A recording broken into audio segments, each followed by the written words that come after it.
Shuji has no family name, only that single word, his name, the one thing he truly owns, though no one ever used it. As a child, they called him trash and beat him without mercy.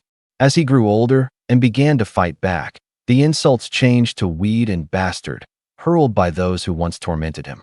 By the time he reached adulthood, he was feared as the venomous snake, the spear demon, known for defeating his enemies with brutal precision. Rising through the ranks, he crushed everyone in his path and claimed the title of Spear King. His clothes were nothing but tattered rags, and his daily meal was a single ration of potato, yet that was enough to overpower countless foes. The battlefield became the only place that felt like home, and on it, he moved like a monster, untamed, unstoppable, and feared by all who dared to face him. No one could stand before him. Men trembled the moment he stepped forward. They screamed in fear, "Monster! No, that's a demon in flesh." Whispers followed every movement. "Is that the Spear King? He's coming this way." A commanding voice tried to rally the troops, shouting that there was only one enemy, and victory would be theirs the moment he fell. Countless foes raised their spears, charging with a roar, but none anticipated Shuji's blinding speed. In one swift motion, he soared above them and drove his spear straight through the man who gave the order. The rest faltered, shaken, their cries rising in panic as their leader collapsed. "He's dead. That bastard's dead." Was this savage skill something Shuji was born with, or forged through pain and survival? In the end, it didn't matter. With just one spear, he stood undefeated, taking life after life until the very end. But even he couldn't escape fate. Burdened by the weight of all the blood and resentment, Shuji, the boy once called trash, met his end on the battlefield that had long been his only home. That was supposed to be the end, but was it a mistake or fate itself? The man meant to rot into nothing was given another chance, reincarnated not as an infant, but sent back in time with his memories intact. The one once scorned as trash awoke beneath a quiet forest canopy, leaning against a tree, blinking in confusion as dappled light danced over him. "So I wasn't reborn as a baby after all," he mutters to himself. Beside him lies a mirror, which he slowly picks up, studying his reflection. Young, likely a teenager. This must be the period when he still worked as a hand helper. Before he can gather his thoughts, chaos erupts nearby. Shouts ring out, "You bastard!" as swords clash and spears swing. A skirmish unfolds between forest bandits and a patrol of howling tiger scouts, their voices cutting through the woods with desperate cries to protect the goods and let nothing be taken. Watching the scene, Shuji scoffs, thinking how absurd it is to find himself on the battlefield the moment he's returned to life. Then a man steps behind him, crushing the mirror underfoot and leveling a spear at him. "What's a brat like you doing here?" He sneers, adding that he doesn't look like any escort master, must be just a hand helper. Shuji turns sharply, eyes locking onto the forest bandit, a lowlife who preys on travelers from the shadows, but his body remains tense, trembling from instinct. Though most of them are mere amateurs, their killing intent is real. The man shouts that it makes no difference whether he's a hand helper or an escort master, he's part of the bureau all the same, and with that, lunges forward, thrusting his spear straight at him. Shuji sidesteps with ease, muttering how predictable the movement is. He grabs the shaft mid-attack, yanks it toward himself, and in one smooth motion, drives the weapon deep into the man's abdomen. The enemy barely processes it, shocked, breath caught, eyes wide before collapsing with a grunt, cursing weakly in disbelief before going still. Shuji exhales, noting that though he no longer possesses his war fist, his martial arts remain intact, his presence flaring with raw, oppressive force. "That should be enough," he says, as a faint glow radiates from his abdomen, his core pulsing with life. He reflects briefly on how everyone once scorned his fighting style, calling it demonic, but in moments like this, there's no room for pride. With the spear now resting on his shoulder and the lifeless body still skewered at its end, he turns calmly, only to sense another threat. From behind a tree, the glint of metal catches his eye, a man silently drawing back a bowstring, arrow aimed and ready. And just in time, Shuji catches the threat. The archer has already loosed his arrow, shouting with venom, "Die, you scum!" For a moment, it seems to strike Shuji straight through the eye, and the bandit bursts into laughter, convinced of his kill. Serves you right. He sneers, finally feeling the thrill of survival. But before that fleeting joy can take root, Shuji drives the spear forward without hesitation, impaling the archer cleanly through the chest. I anticipated an ambush, he says coldly, but if you don't confirm your kill on the battlefield, it only confirms your weakness. Now two bodies hang lifeless from the same spear. With a flick, Shuji lifts it once more onto his shoulder, muttering how the weight finally feels right. The echo of howling tigers stirs a grin on his face. This chaos, this pressure, it reminds him of the old days. He walks forward calmly through the scattered ranks, and the men around him flinch, murmuring in fear, calling him mad, unhinged. Ahead stands their leader, gripping a heavy axe with both hands. I am the leader of the forest bandits, he declares, chest puffed with pride. Shuji stops, eyes sharp, and replies that he's looking forward to it. The man grins back, promising to wipe that smile off his face. The bandit leader hurls his axe straight at Shuji, but Shuji reads the movement with ease and sidesteps fluidly, the weapon slicing past him. You dodge like a rat, the man snarls, but Shuji calmly replies that while the brute's physical strength is impressive, that seems to be the extent of his ability. Without pause, he swings his spear in a clean, deadly arc, slicing the leader cleanly in half. This is what a real attack looks like, he says coldly. Gasps erupt from the shaken bandits. He cut him down in a single strike. He's a monster. Shuji grips his spear tightly, puzzled by how light it suddenly feels. He steps forward, driving it once more into the already lifeless body, piercing the neck and letting the corpse hang from the shaft. Without looking back, he begins to walk. And so, as blood spills across the soil and the air thickens with fear, the battlefield bears witness to a grim reunion where demon and carnage cross paths once again. 10 years have been rewound, and upon that mountain soaked in violence, the spear demon has returned. The escort bureau shouts in unison, ordering their ranks not to let a single bandit escape as they cut down the retreating foes, voices rising with confidence, claiming the wind favors them. Amid the chaos, a defiant bandit leader yells at the arrogant bounty hunters, demanding to know who they think they're killing only to be silenced mid-sentence by a swift blow.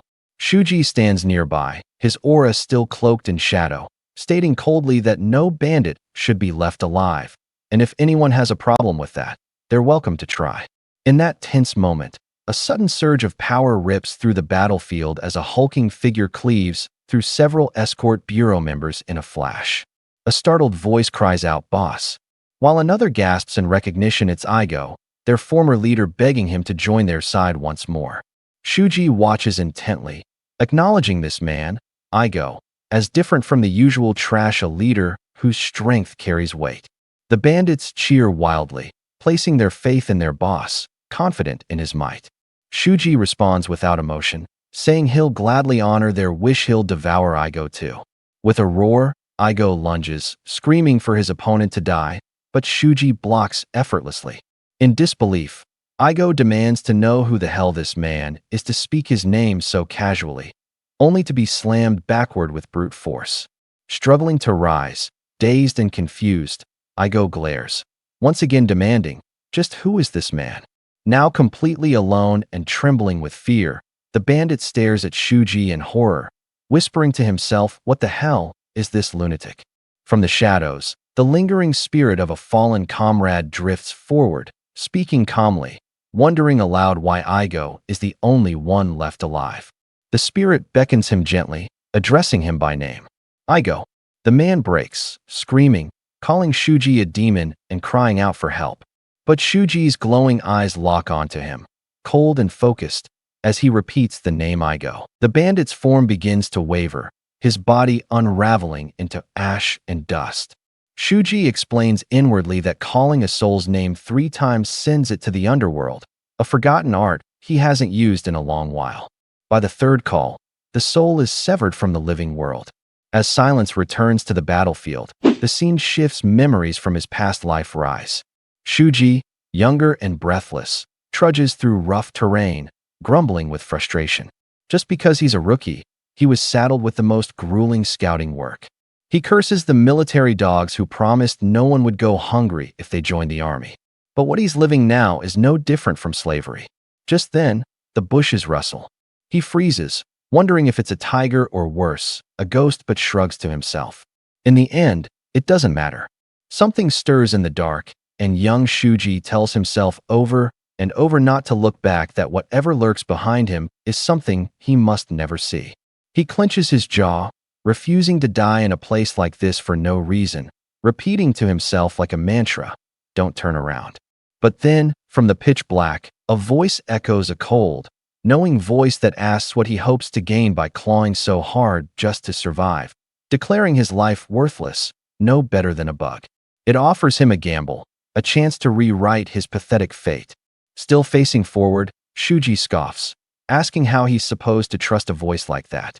The voice laughs, amused by the defiance, and calmly asks for his name. He hesitates, then mutters, "Shuji." The voice presses again, "What did you just say?" And Shuji repeats it, firmer this time. Suddenly, glowing red eyes pierce the dark as a demonic figure steps forward and asks once more, "What is your name?" But before Shuji can finish saying Shuji, the figure materializes directly in front of him, hand outstretched. Shuji gasps, he didn't even see the movement. The figure declares that if there's someone he wants to kill, all he must do is ask their name 3 times. Shuji recognizes him, then Kakufu, the blood demon, embodiment of evil in the martial world, the one who became his master, the one who bestowed upon him the demonic technique. Back in the present, Shuji hears a fading voice call him a monster. But instead of guilt, he feels clarity sharper than ever. He knows the truth now. The power Kakufu gave him, it was never complete. The seed of demonic power planted deep within Shuji's dantian was meant to seep into his bones, rot his sanity, and cloud his mind. Yet now, as the battlefield quiets, he feels strangely clear-headed, refreshed even. Something has changed. The realization hits, he remembers the Miao tribe's breathing technique, a method he had learned in childhood but forgotten after joining the army in his past life. That forgotten rhythm, soft and subtle, is what now preserves his mind, keeping him anchored even while channeling Kakufu's demonic energy. He wonders what kind of expression Kakufu would make if he found out, especially after warning him that he'd lose his mind before ever mastering the power. Just then, Shueika approaches, calling out casually. She thanks Shuji for saving them from a dangerous encounter and admits she's unsure why someone with his strength would work as a mere convoy hand in the enforcement bureau. But even while standing still, his pressure is overwhelming, and the way he cut through the bandits left no doubt. She asks, hesitantly, if he'd consider lending them his strength again, even if it's rude to ask. Shuji rejects her request without hesitation and says that if there's nothing else, he's leaving. Refusing to let the conversation end, Shueika quickly steps in front of him, thinking to herself that if he won't join willingly, she'll try another way. She offers him a golden token, explaining that the Tiger Pit Sect, a prestigious force based in Anhui, oversees their bureau. If he takes the token to the sect, he'll be welcomed as an honored guest. It's all she can give for now, a sign of her sincerity. The token is etched with the words, Tiger Pit Sect, First Class Escort, Shueika. Shuji studies it, recalling the sect's reputation for fairness and integrity, yet also remembering how, in his past life, the Tiger Pit Sect mysteriously vanished without a trace just a few years later. He accepts the token with a silent nod.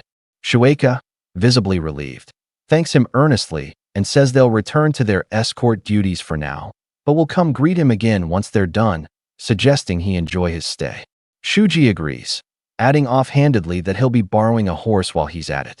He approaches one known among the escorts as too wild for riding, usually reserved for cargo hauling. But as he draws near, the horse lowers its head in submission, so calm it shocks the onlookers. One escort blurts out, "Did that horse just pee itself?" Another sighs in disbelief, remarking that even at his age, Shuji's horsemanship is monstrous. A younger male subordinate nudges Shueika with a smirk, teasing that maybe it's love at first sight after all. A strong, handsome guy like Shuji seems just her type. Shueika snaps back, calling the remark rude and asking if he has a death wish. The subordinate quickly backs off, mumbling that it was just a joke. Turning serious, Shueika tells the others that they may not have noticed, but she saw at his spear technique. It wasn't just martial arts. It was the kind of precision that only comes from true battlefield experience. She believes without doubt that he's the son of a powerful military family, perhaps on a warrior's journey after completing his formal training. More than that, she saw it in his actions, his choice to risk himself for others. Someone like that, if he learns what crisis awaits the Tiger Pit Sect, there's no way he'd stand by. Quietly, she hopes he'll be the one to save them from the clutches of the Black Dao sect. Meanwhile, Shuji rides off on the horse, which hesitates nervously until he growls that if it pisses itself again, he'll slice it so badly it'll never piss again. Instantly, the horse gallops ahead. As the wind rushes past him, Shuji muses about the Tiger Pit Sect still existing at this point in time and wonders how that Aiyo guy is doing. Shuji recalls Aiyo, the one he met after joining the army, the first person he ever truly bonded with in his past life. The memory returns vividly. A group of fresh recruits, including Shuji, gather at a dusty military camp. The air is thick with sweat and tension. An older soldier steps up to him with a sneer, asking if some rookie thinks he can eat without paying tribute. Another soldier explains the so-called first tribute rule, where new recruits surrender their meals to senior soldiers. As the bully raises a hand to strike Shuji, someone steps in. Kyo Aiyo, speaking casually, says Shuji's just a new recruit. He adds that he's the next newest, so there's no way Shuji's giving up his rations. The older soldier, insulted by Kyo Aiyo's boldness, snarls that he'll smash his face in. But Kyo Aiyo, unfazed, offers him a potato and then in a flash, takes down the bully and his friends with brutal precision. When they're on the ground groaning, he tells them that if they still have teeth left and want more, they can come back and he'll knock every last one out. As the humiliated seniors retreat, Kyo Aiyo tells them flatly to get lost. Shuji, still holding his food, looks at him and says he shouldn't have interfered, offering the meal anyway. Ko tells him bluntly that if Shuji wants to survive, he'd better eat. He then introduces himself as Kyo Aiyo, Shuji's direct senior. Shuji reflects that this was the moment they met, the start of a bond that would grow into something unshakable.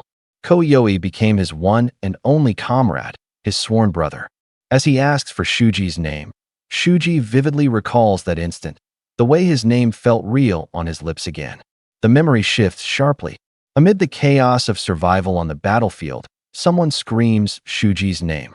The blood demon Kakufu looms into view, holding Shuji like a lifeless doll.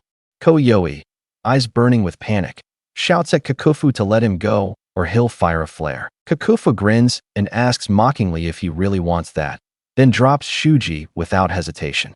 As Shuji slams to the ground, Kyo Aiyo lets out a horrified cry. Kakufu, smirking, asks what's wrong, wondering if he isn't happy now that he got what he wanted. Rage boiling, Kyo Aiyo calls him a bastard. Bleeding and writhing, Shuji weakly urges his friend to stop, saying he's fine, and tells him to get out of there quickly. Kakufu cuts in, telling Shuji to shut it. He has no intention of killing them just yet, so they'd better listen. He lays out a deal. If they can retrieve an herb capable of healing his internal injuries, he'll reward them with the strength needed to survive. Kakufu asks for their answer. Shuji, narrating from memory, admits they didn't really have a choice, there was no other path. Meeting Kakufu's gaze with steely resolve, he accepts the offer. Kakufu notes the sharpness in his eyes with interest. He then begins to explain the nature of unrestrained demons, twisted remnants of humans whose souls were devoured by tigers and corrupted into serving darker forces. These entities become underlings who gather other souls, fueling their master's rise by accumulating the resentment of the dead. Kakufu goes on to reveal that his own creation, the art of the unrestrained demon, functions under the same logic. He outlines its structure. First is the compression stage, where the user emits demonic energy like vapor. Then the tempering stage, where their blood becomes poison and their power gushes out like violent spurts of blood. And finally, the transcendent stage. Each of these stages, he notes, holds 10 distinct levels. Kakufu speaks with a hollow calm, revealing how he once trampled across the world, ascending for levels within the tempering stage before nearing transcendence, a point where the ideas of good, evil, or even demonic ceased to hold meaning for him. He urges Shuji and Kyo Aiyo to burn his teachings into their hearts, to step onto the battlefield and kill endlessly, for only through slaughter will they earn the power to bend their fates. Both affirm their will to survive no matter what. Kakufu then presents their final task, to retrieve the 100-year snow ginseng. Before Shuji can respond, Kyo Aiyo speaks up, pointing out that it's beyond their current ability. He proposes an alternative. Kakufu should first use the herbs they already have to open their Rin and Du meridians. Once their core chi paths are unlocked, they'll be capable of obtaining the final ingredient, promising to repay any missing herbs. Kakufu agrees. Kyo Aiyo instructs Shuji to go first with his meridian opening while he gathers more herbs, and then they'll switch. Shuji nods, joking that the one who goes second always gets the short end of the stick. With his meridians unlocked, Shuji ventures into a violent storm, assuring himself that Kyo Aiyo and their master will be fine. Everything will be fine, but a sudden bolt of lightning rips through the sky, and a dreadful feeling strikes him. He rushes back to find Kakufu's head on the ground, his body slumped nearby, and Kyo Aiyo, wounded and barely standing behind him. Shuji calls out in shock, panic rising in his throat as Kyo Aiyo collapses before him. Shuji, shaken and horrified, demands to know what happened. Kyo Aiyo, barely holding on, tells him not to make such a scene, hinting that deep down Shuji must have known Kakufu never meant to let them live. He explains they had to strike first before they were the ones eliminated. That's why he made Shuji go first to open his meridians. Looking over him, Shuji realizes all of Kyo Aiyo's meridian points have been destroyed, his demonic energy completely drained. The truth dawns: this was a mutual kill from the start. As tears fall, Kyo Aiyo weakly tells him not to cry, brushing it all off like killing one dying old man meant nothing. Then, he asks if Shuji knows why he let him live. When Shuji says he doesn't, Kyo Aiyo reveals it's because Shuji was once a warrior of the Tiger Enforcement Bureau.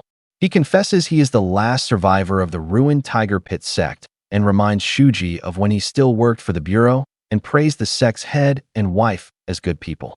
That moment stuck with him. Someone actually spoke kindly of his parents. That's when he began to think of Shuji as family. He tells him he's truly glad they met, and before breathing his last, he pleads that if Shuji ever gets the chance, he should avenge him. The narrative shifts to the present where Shuji, riding his horse, silently vows to erase that grudge before it's ever born. His first step: stop the destruction of the Hu clan. If he can save the Tiger Enforcement Bureau's financial support early enough, maybe the future is already shifting. Still, he knows it won't be enough. He arrives before a walled manor and asks aloud if this is the place, then dismounts and walks towards some loitering men. When he politely says he just wants to ask something, one reacts with hostility, questioning his tone. Shuji grabs him sharply, telling him to shut up, and answer he asks if that little manor belongs to the Tiger Pit Sect, noting it's been a while since he came to Manhwa. The man confirms it. Shuji then asks if the sect leader is Kyo Jinan and his wife Sha-gun, which the man also affirms. But when Shuji inquires about their son, Kyo Aiyo, the man denies it. Confused, Shuji presses for clarity, and the man confirms their child is not Aiyo. That throws Shuji off. Did going back in time actually twist reality? Everything else seemed to match. He demands the truth, warning what will happen if he goes and finds someone named Aiyo there. Nervous, the man says of course Aiyo is there. Shuji immediately points out the contradiction, and the man, flustered, says Shuji had asked whether Kyo Jinan and Sha-gun had a son named. Annoyed, he asks why Shuji would go and turn a young lady into a man before she's even married. He then reveals the Tiger Pit Sect has no sons, only one daughter. Lady Aiyo is a woman. Shuji reels from the revelation that Aiyo is a woman, finding it hard to accept. The thought of using the gold token Shuaika gave him crosses his mind. He could enter the Tiger Pit Sect openly and confirm the truth himself, but he holds back, wary that doing so might disrupt his long-term plans. As he contemplates a quieter route, a man suddenly storms over, fuming with indignation. He berates Shuji for showing up so casually after disappearing, calls him a bastard and a homeless brat, and accuses him of running away from stable duty, specifically mucking out horse manure. The man, Twen, demands to know where the others are. Shuji glances around and notes that although there's clearly some misunderstanding, he'll play along. Being mistaken for a runaway, stable hand might be the perfect cover for infiltrating the sect unnoticed. Twin, identifying himself as the stable manager of the Tiger Pit Sect, rattles off Shuji's supposed responsibilities, managing manure, feeding the horses, and basically living among them. He insists it's still a better deal than being out on the streets, and even claims he had explained it all to Shuji 2 days ago. When Shuji simply replies that he has no memory of it, Twin snaps, chastising him for both his attitude and poor memory, wondering aloud if he's just slow. He forcefully repeats the rule Shuji is to eat leftovers and sleep in the stables. Twin tells Shuji that people like them aren't truly needed by the sect, but the leader had taken pity on him as a wandering orphan and offered a bit of work. He orders Shuji not to slack off again. Shuji nods without protest. Suddenly, a horse in one of the nearby stalls bucks violently, throwing Twin to the ground. The boy yelps in pain, dazed by the horse's sudden aggression. A young man enters, flanked by attendants, and laughs at the scene, amused by the spirit of what he calls a top-grade horse. One of the attendants notes that the animal had cost enough to buy a mansion, yet remains unbroken and unruly. Another comments that a stable hand may be hurt, prompting the young master to casually instruct his men to toss the injured boy some feed on their way out, dismissing him as no better than a mutt. Shuji recognizes the youth as the lecherous brat from the Xiao clan manor and quietly wonders why he's here. As Twin clutches his injured leg and limps away, Shuji wrinkles his nose at the overwhelming stench and heads indoors, thinking back to how Aiyo once told him that this very Xiao was the mastermind behind the Tiger Pit Sect's destruction in his past life. Just seeing these people makes him feel sullied. Soon after, the sect leader Ko Jinin appears, taken aback to find young Master Xiao visiting. The boy smugly greets him, calling him father-in-law, claiming he's here to see his future bride. Shuji, watching from the shadows, seethes. Ko Jinin responds coolly, saying he never gave permission for such an arrangement. Xiao shrugs, saying that may be true now, but he intends to marry Kyo Aiyo once she turns 16. Ko Jinin clenches his teeth as Xiao presses on, saying the upcoming wedding is already a topic of celebration, with village children singing about it. Furious, Ko Jinin accuses him of spreading such rumors to ruin his daughter's prospects. Xiao scoffs, feigning innocence, and sarcastically wonders if the great Xiao clan would really stoop to such schemes just to marry the daughter of a mere minor sect. Ko Jinin, incensed, demands to know what exactly Xiao is trying to imply. As the voice rings out, Kyo Aiyo steps forward, clear and steady, declaring that no engagement will happen between their families. She tells him to stop bothering her and look elsewhere. When he tries to reply, she cuts him off, stating firmly that she won't marry him or anyone from that manor, and tells him to leave. He scoffs at her boldness, mocking the state of her nearly bankrupt sect. One of his attendants asks for orders, and with a shrug, he says they'll just head to the brothel like planned. As they walk away, the attendant questions if she's truly as beautiful as rumored. He confirms she's even more so, and says now he must understand why he's so obsessed. To him, she's the kind of beauty that can bring down a nation, not an exaggeration in the slightest. But he adds coldly that beauty without money or power brings misfortune, and now a wicked man like him has his eyes set on her. He laughs, then orders the group to move out. But when he tries to mount his prized horse, the animal refuses to move and suddenly collapses, throwing him down. His attendants rush to him, confused by the horse's sudden death. They don't see Shuji nearby, who has used the fox claw technique, a stealthy art that lets him extract the liver without leaving a trace. Shuji doesn't flinch, thinking the horse died because of that man. The one behind it all was Jai Taian. He now recognizes this arrogant young master as the true hand behind the Tiger Pit Sect's ruin. In the past, Aiyo had spoken of clan struggles being the cause, but now it's clear Zhou orchestrated it all. Shuji wonders if the Aiyo of his memories had realized the truth. He believes she had, and that was why she had seen her beauty as a curse, why she had burned her own face. That memory drives him to act, and he resolves not to hesitate anymore. His path leads to Anhui province, in the Neimutsu prefecture. Arriving at night in a noisy town, he passes a shop selling farming tools and walks into a dim, cramped blacksmith shop.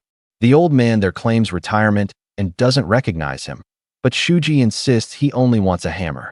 The blacksmith is doubtful until Shuji gives precise specs, 17 sun long, for sun around, round head, under 10 jin. The old man notes it's useless for nails, and Shuji replies that's not its use. He then asks for 2 items made of crocodile leather and a heavy weapon, a spear. The blacksmith shows him his best, needing a day to sharpen it. Shuji accepts and also asks for small sharp tools. The blacksmith shows thorn spikes, and Shuji takes them all. When asked where to deliver, he says he'll return himself. But the blacksmith looks more serious, mentioning that his daughter died 3 days ago. With a heavy heart, he asks if Shuji can bring her back. Shuji stays silent. The man then pleads for revenge instead, asking Shuji to kill those who did it. When Shuji asks who, he names the Black Dao sect. Shuji answers simply got it. The blacksmith adds there were 4 of them and tries to explain further, but Shuji interrupts, saying their names don't matter. With a dark aura swelling around him, Shuji makes it clear he'll kill them all. Shuji reaffirms his vow to slaughter every last enemy, then casually asks the blacksmith for work clothes and poison. The old man scoffs, questioning if Shuji thinks this is some general store, but then pulls out a worn bear hide, claiming it came from a beast that killed 74 men, and offers a jar of murky green liquid said to be deadly poison from the Miao tribe, though he admits he never verified it. Shuji inspects the liquid and remarks he's been conned. The blacksmith mutters that he figured as much, but Shuji still agrees to take it, noting it may not be genuine Miao poison, but it might serve its purpose. Before leaving, he spots a large, crude club, and when told it's used to kill livestock, he decides to borrow it until his weapon is ready. After Shuji leaves, the blacksmith coughs harshly, wondering aloud if the man might be a ghost. He dismisses the thought, ghost or not. So long as vengeance is delivered, his own life is a cheap price. At the Black Dao's front gate, 2 guards stand watch. One notices Shuji's approach, while the other shouts that a meeting is in session and no visitors are allowed. He wrinkles his nose at the foul-smelling club and tells Shuji to get lost. When there's no answer, the guard repeats himself. Shuji moves in an instant, striking them both down with the club. Their corpses fall before they can scream. The noise draws others from inside, one shouting in disbelief, another squinting at the weapon, asking if it's a horse bone. Shuji only says it'll do. He remembers how, in the previous timeline, over half the Black Dao members had escaped, leading to a devastating counterattack. But now, he knows how their leader flees. This time, no one will get away. Charging inside, he cuts through them with ferocious precision, bodies piling behind him. A stern older man storms out, demanding to know the cause of the chaos, while a younger one grumbles that his nap has been ruined, mentioning the leader is still in a meeting. Shuji quickly sizes them up 4 men of mid-tier strength, likely the sect's elite. One lunges, calling him a cocky brat, but Shuji slips past and lands a brutal strike to a vital point. The man's scream echoes through the courtyard. Another attacks, yelling curses, only to be disarmed and finished off as he stumbles blind. The remaining 2 press forward, calling Shuji a quick little punk. He fights back with surgical precision, wielding the crude club like an extension of his wrath. One cries out as his eyes are gouged, swearing vengeance, but Shuji scoffs, remarking how ironic it is that they're the ones being robbed now. He declares he's not here for gold or goods, he's come to take their souls. The sheer malice in his strikes stuns them. Even among the Black Dao, no one fights like this alone, with nothing but a horsebone, tearing through elites like paper. They call him a monster. His demonic aura surges as he crushes the last elite. Bloodied and gasping, the man demands to know who sent him. Shuji, eyes glowing like coals, replies coldly that it was the blacksmith. The man echoes the name in disbelief before Shuji ends him.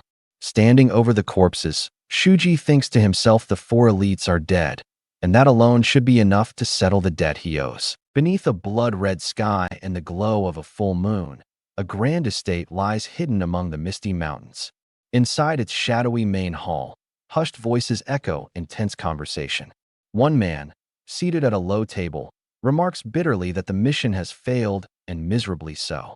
Across from him sits a scar-faced man with spiky hair, grinding his teeth as he listens to the scolding.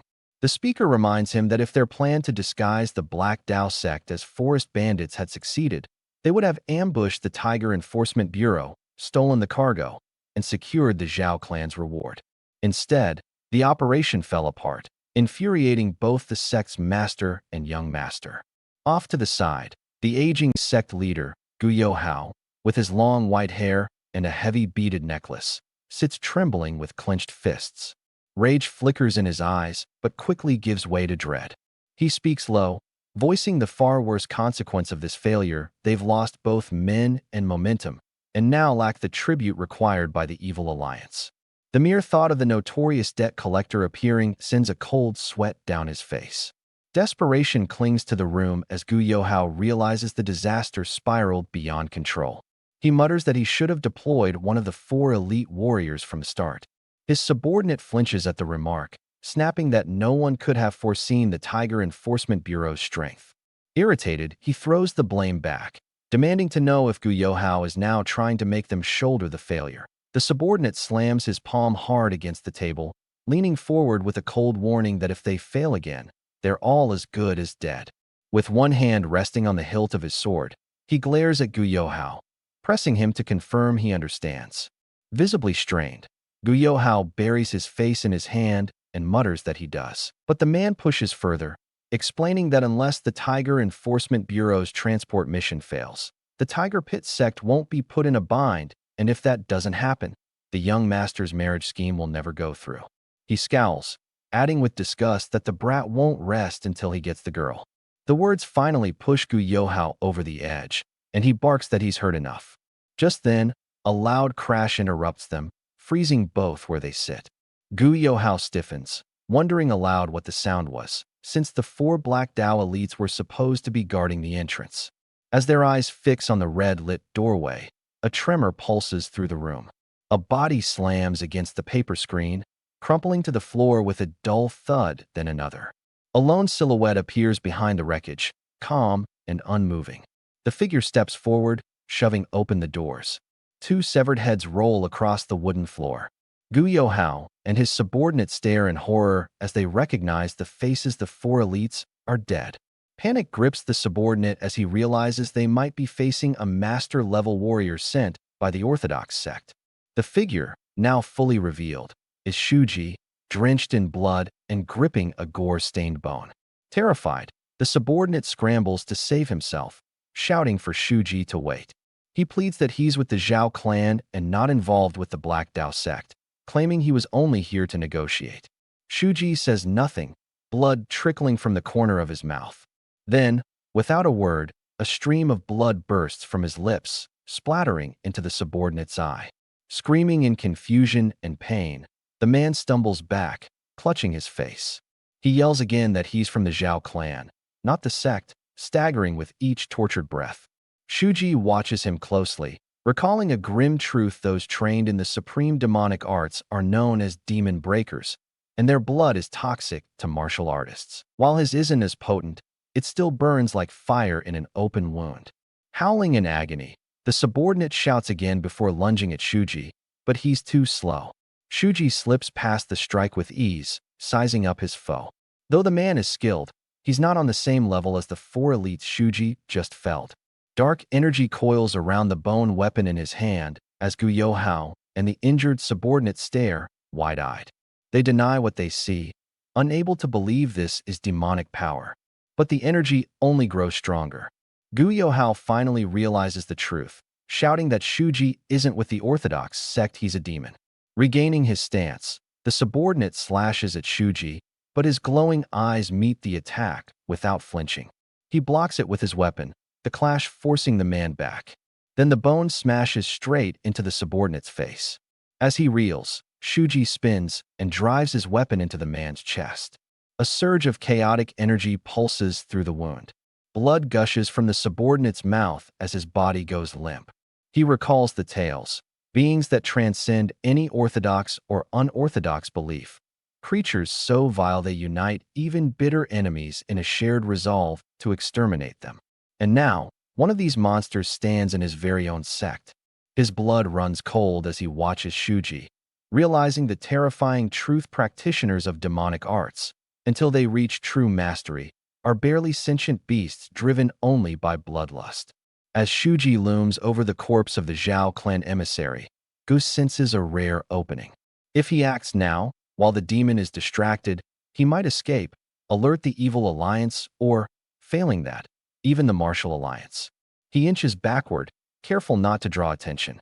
But then, like a death knell, his name cuts through the silence. Shuji doesn't even turn fully at first, just his head, the slow pivot confirming he knows who he's speaking to. Go freezes, the weight of dread sinking deep in his gut. It hits him, then this thing still has its mind. A demon who has kept his sanity. Sweat pours down his brow as he realizes he's facing a peak-stage demonic master, not some frenzied brute. Shuji's composure only deepens his terror.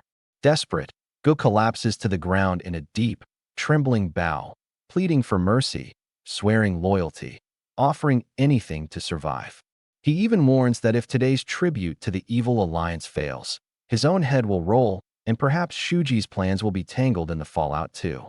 But Shuji studies him coldly, then delivers a chilling demand: surrender your martial arts. Go looks up in disbelief, stunned that such a condition could even be spoken aloud. Give up his cultivation, his power, his pride, everything. Shuji's voice remains steady as he warns that refusal will mean instant death. Rage burns through the fear. Go thinks bitterly that death is preferable to living powerless. If he's going to die, he'll go down fighting. With a roar, he charges, sword drawn, but Shuji slips past his strike with ease, calling him a coward masked by loud threats. As the sect leader stumbles forward, Shuji slams his bone weapon downward in a brutal arc. Go lifts his sword just in time to catch the blow, but the force drops him to his knees and sends blood gushing from a deep wound on his scalp. Shaking and bleeding, he screams in fury, feeling mocked by a mere second-rate martial artist. But Shuji narrows his eyes, unimpressed, and scoffs, calling him nothing but a clown. He declares that this empty resistance only makes the task easier. As a surge of red, demonic energy coils around him like flame, he raises his weapon again. It's time, he says, to purge the Black Dao. A savage storm breaks over the Black Dao sect as Kyo Aiyo stumbles back, blood streaking his face, howling that Shuji can't possibly be a true master if he relies on tricks to deceive him. In disbelief, he struggles to grasp how a so-called second-rate swordsman could have overpowered him so completely, wondering if some hidden trick had been behind that devastating strike. Shuji stands calm and composed amid the destruction, his body drenched in blood, casually thanking Kyo Aiyo for making things easy, saying he would have been a tougher opponent if not for his own foolish assumptions. Just then, the specter of a fallen subordinate flickers into view, urging Kyo Aiyo to join him in death. Enraged, Kyo Aiyo lashes out with a desperate counterattack, but Shuji evades with effortless precision, widening the clear gap between their abilities. As his strike misses, Kyo Aiyo cries out in raw frustration while Shuji swiftly retaliates. Wounded and bewildered, the sect leader stares in shock, demanding to know what kind of movement that even was, silently cursing that Shuji fights like a beast disguised in the form of a trained killer. Every motion feels built solely for destruction, impossible to read or resist. He watches in dread as the warrior, looking every bit a battlefield demon, brings down a final crushing blow from above, launching him into the wall with bone-shattering force. Paper scrolls scatter into the air from the impact, and Shuji catches one mid-air, reading it aloud to expose Kyo Aiyo's crimes: abduction, human trafficking, extortion, and a mountain of debt to the Tiger Enforcement Bureau. Groveling in dirt and desperation, Kyo Aiyo sobs for mercy, swearing never to repeat his sins, but Shuji's cold voice cuts in, asking how many others once begged like this before being discarded. The question hangs heavy as Kyo Aiyo's mind races, unable to answer. Flames burst from his robes as demonic energy ignites them, and he screams in agony, flailing helplessly while Shuji raises his bone weapon. He mutters that this execution might bring some closure to the Bureau's regret. In his final moments, Kyo Aiyo realizes with blinding clarity that Shuji is the very root of the Tiger Enforcement Bureau's recent vengeance. But before the thought can fully settle, the weapon comes down hard, silencing him forever. Blood drips from its edge as a dark, oppressive aura briefly cloaks Shuji, then fades. He watches the fire devour what remains of the sect leader, confirming Kyo Aiyo's identity as the head of the Black Dao. Shuji turns away from Koo Yoi's burning corpse, quietly concluding that the man's end held at least some worth. As he reaches the door, faint voices from beyond catch his ear subordinates unaware of their leader's fate. Stepping into view, Shuji is immediately met with suspicion. One man barks a challenge while another scoffs, insisting the stranger's identity doesn't matter and he should just be killed. Calmly meeting their glares, Shuji remarks that the night is far from over. By morning, whispers race through the marketplace, word spreads like wildfire that the entire Black Dao sect was annihilated and their estate reduced to ash. One man shares the news with wide-eyed companions, claiming they had it coming. He adds that the Tiger Pit Sect had suffered due to the Black Dao purchasing their debt from a local bank and causing constant chaos. But now, with the Black Dao's fall, that debt means nothing. As the group praises the mysterious warrior, hailing him as Anhui Province's silent protector, Shuji finds himself abruptly dragged back to mundane reality when a burly man yells at him to finish cleaning horse dung. Shuji offers a deadpan glance, silently debating whether to flash his gold token to silence the fool, but chooses restraint. He must stay invisible until matters with the Xiao clan are resolved. The man fumes, threatening him again, only to freeze when a calm female voice cuts through the tension. A young woman steps in, lightly scolding them not to bully the new guy. Shuji stares at her, captivated. She speaks gently, admitting she's unfamiliar with their customs, but believes newcomers deserve patience. The large man awkwardly defends himself, grumbling that Shuji just doesn't listen, while she counters sweetly that he's probably inexperienced and needs guidance. When the man mutters that Shuji's likely just a wanderer who'll soon vanish, she replies that even a passing encounter is fate. People cross paths again in the most unexpected ways, maybe even as family. Turning to Shuji, she confirms if he's new and tells him softly to come to her if anyone causes trouble. As their eyes meet, Shuji's chest tightens. Her voice and face are different, but her eyes remain unchanged. With a tender smile, he recognizes Aiyo, unchanged despite time. As she walks away, he calls out, promising that if anyone ever dares to bully her again, she must come to him. She pauses, surprised by his words, but responds with a gentle smile, agreeing without hesitation. That night, under a pale moon, Shuji enters a quiet blacksmith shop. Though empty, it holds every weapon he commissioned. He arms himself in silence, gripping his spear tightly, vowing that the escort warriors and the shopkeeper are now avenged. With a burning gaze, he steps into the night, declaring that it's time to hunt the man who killed his sworn brother. A cold wind cuts through Anhui Province as Shuji begins his merciless extermination of the Xiao clan with unwavering determination. Slipping past the manor's outer wall, his presence goes unnoticed by the patrolling guards, and he lands soundlessly in the courtyard. He spots a nearby sentry and moves in. The guard pauses, sensing something, but before he can react, Shuji appears behind him and ends his life with a sword strike. Dragging the body into a shadowed corner, he returns moments later in the man's uniform. As he walks by, two female servants chat nervously about the Titan's security following the Black Dao sect's annihilation, hoping the tension isn't related to them. Deeper in the manor, Shuji sees two more guards in his path. He discreetly tosses a spiked object underfoot. One steps on it and yelps in pain, lifting his foot just as Shuji strikes him down and vanishes onto the rooftop. The second guard, eating with his back turned, notices the body fall but misses the blood pooling at his feet. He shouts irritably at his partner for sitting still and grumbles about not having eaten properly. From above, Shuji drips poison into the man's food unnoticed. When the guard finally turns to scold his silent companion, he finishes the tainted meal with irritation, only to soon feel blood trickle from his eyes. He collapses, lifeless. Panic spreads as nearby guards shout to seal the front gates and detain the kitchen staff. Shuji watches the chaos from the rooftop, poison bottle in hand, quietly admiring his handiwork before gripping his spear and declaring inwardly that tonight marks the Xiao clan's downfall. Upstairs, three guards groan about excessive patrols since the Black Dao incident. Their complaints are cut short by a crashing window Shuji bursts through, and before they can respond, he cuts them down in a blur. Climbing the stairs, he's halted by a guard demanding to know who he is and what the noise was. When the man questions his spear, Shuji silently leaps and drives it into him. Two more guards shout a warning, but Shuji dispatches them with brutal speed. Another pair rush in, cursing and demanding backup, only to be stopped by more of Shuji's hidden spikes. Screaming in pain, they cry out that Shuji fights like a coward, but he finishes them without hesitation. From deeper within the manor, a calm but commanding voice complains about the noise. Shuji stiffens, instantly aware of the overwhelming power behind it, greater even than Kyo Aiyo's. An old man appears, unshaken, and with cool civility remarks that even the uninvited should mind their manners. Shuji locks eyes with him, seething inside as he realizes he's finally face to face with Zhao Yushi, lord of the Xiao clan, the man who butchered innocents and condemned Aiyo to torment.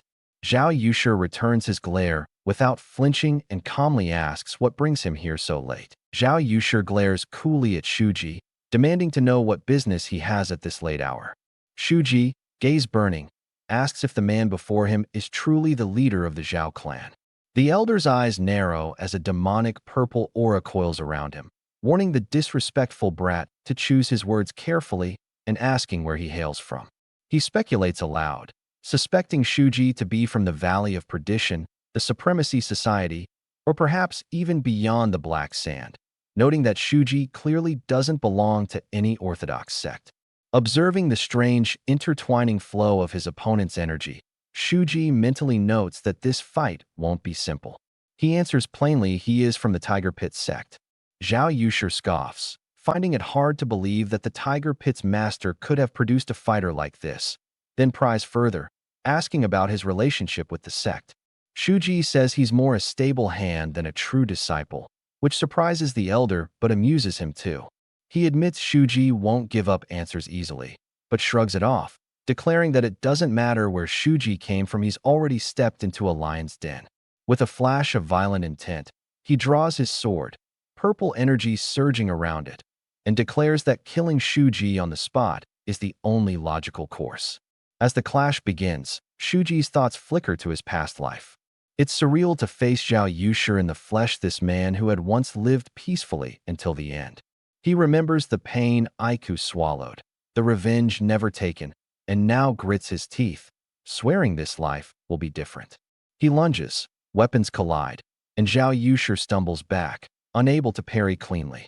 Regaining balance, he demands to know if Shuji is using sorcery and why he senses the Xiao clan's internal arts from him.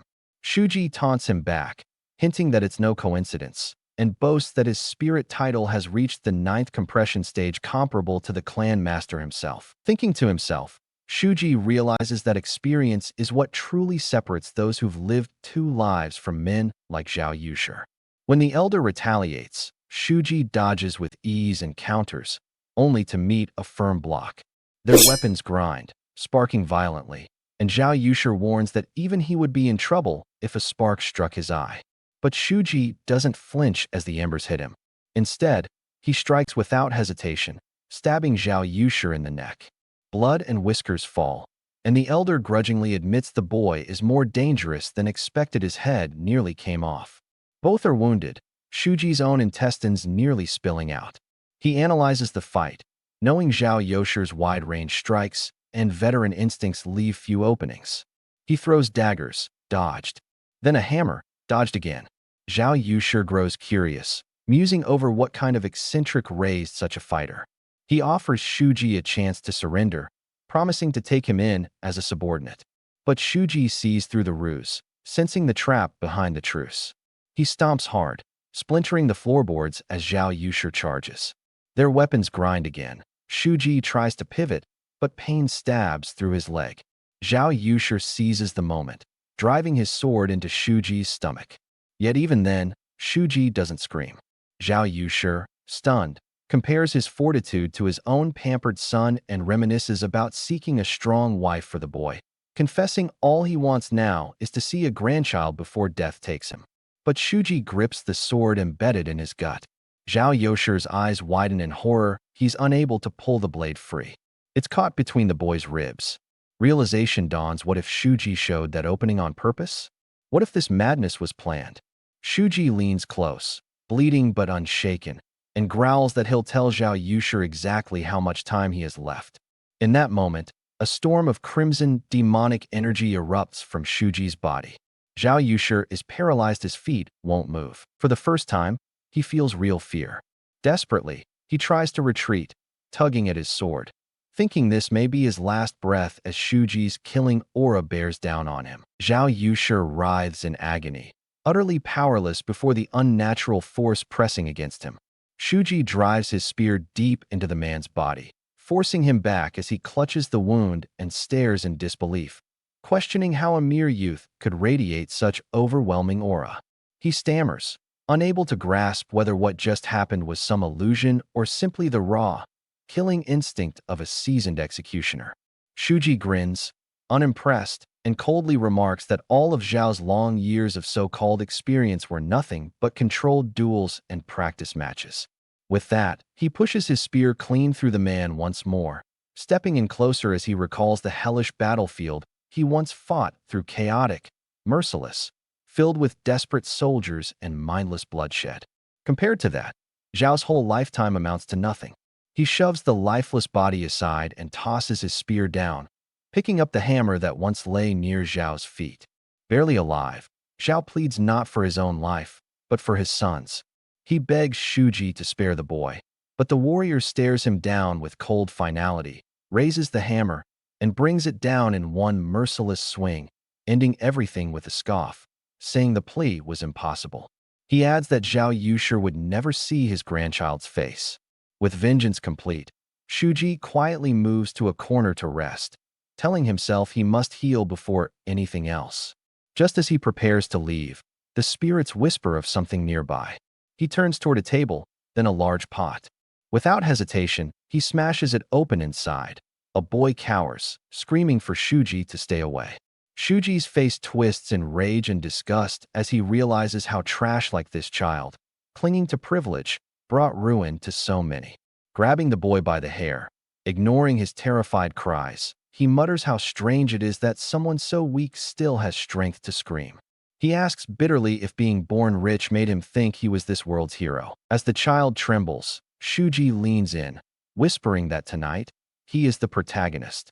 The next morning, flyers cover the province, spreading word that the Orthodox and Black Dao sects colluded for selfish gain and that a mysterious figure had enacted divine justice on behalf of their victims. Villagers gather, buzzing with awe and curiosity. One marvels that both Zhao's clan and the Black Dao were annihilated back-to-back. Another notes that only the servants were spared, relieved the monsters are gone. Someone else wonders who had the power to destroy both Guahu and Zhao Yusha, and a man cuts in, claiming a former servant told him the killer called Zhao's name 3 times before delivering death, perhaps to drag his soul to the underworld. As gossip swirls, a shout rings from the manor gates, someone has arrived. Far away, riding beneath calm skies, Aiyo ponders solemnly. She feels uneasy celebrating the downfall of others, no matter how wicked, and wonders who the vigilante could be, perhaps even a ghost. The thought troubles her further as she considers how every one of the stranger's actions has oddly benefited their Tiger Pit Sect. She recalls Aika's letter, describing a man who protected their convoys from forest raiders, a man who was gifted a golden medallion and an invitation to visit them as an honored guest. But he never came. As her thoughts wander, her horse stops in a sun-drenched grove. She looks around, smiles at the lakeside, and playfully asks Shuji how he knew she liked lakes. Had she ever told him that? Shuji softly replies yes, leaving her confused, trying to recall when. He smiles wistfully, remembering it was from a past life, back when she always sat by the lake whenever overwhelmed. He pulls out a green herb and starts a small fire using stones, and as the smoke rises, the bugs flee. Aiyo lights up, recognizing the insect repelling incense, and thanks him warmly, noting how thoughtful he is despite being new. She then asks if he was like this at his last post, and he says a warrior dies for those who value him, that he treats anyone who welcomes him like family as his own. She grows quiet, choosing not to probe further, and simply assures him that while he is at the Tiger Pit Sect, he is family. Shuji gazes at her, memories rushing back the time she saved him, her words about the bureau, and how he had once said her master and mistress were kind. It was during those fleeting final moments they shared that he first began to see her as family. Just as he is about to reach for her hand, a familiar voice calls out that the escorts have returned, prompting her to glance back with a cheerful reminder about tonight's banquet. Shuji watches as a clumsy man runs after her horse and smiles softly, leaning back to take in the peaceful warmth around him, thinking perhaps this life isn't so bad after all.